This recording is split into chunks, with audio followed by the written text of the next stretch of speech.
vous mettez en place ou mettez à jour cette étude Food Defense? L'étude Food Defense permet de lutter contre les actes malveillants de façon efficace. Ce terme, il a été mis en place par les référentiels, notamment IFS et BRC.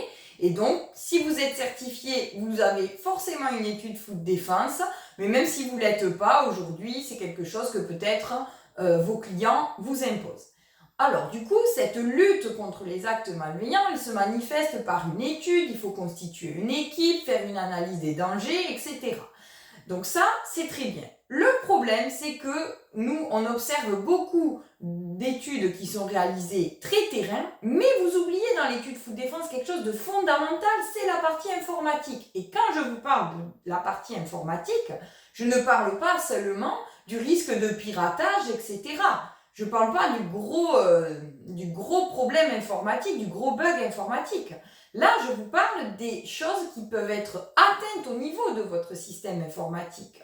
Voilà, donc ça peut être quelqu'un en interne, quelqu'un de votre entreprise qui peut piquer des informations au niveau informatique ou qui peut les supprimer de façon à ce que vous les perdiez définitivement.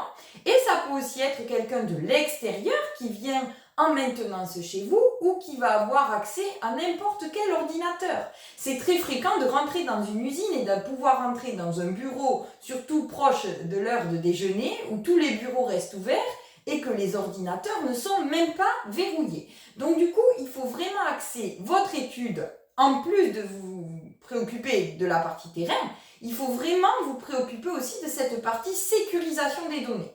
Voilà, donc accès aux outils informatiques, voilà, les suppressions, si quelqu'un supprime, est-ce qu'on fait des sauvegardes, etc. pour sécuriser tout ça. Voilà, et juste ne mettez pas seulement une ligne en parlant uniquement du risque de piratage du système informatique. Voilà, il faut vraiment aller au-delà, surtout qu'aujourd'hui on a tendance à tout numériser, donc c'est vraiment le cœur de la réflexion.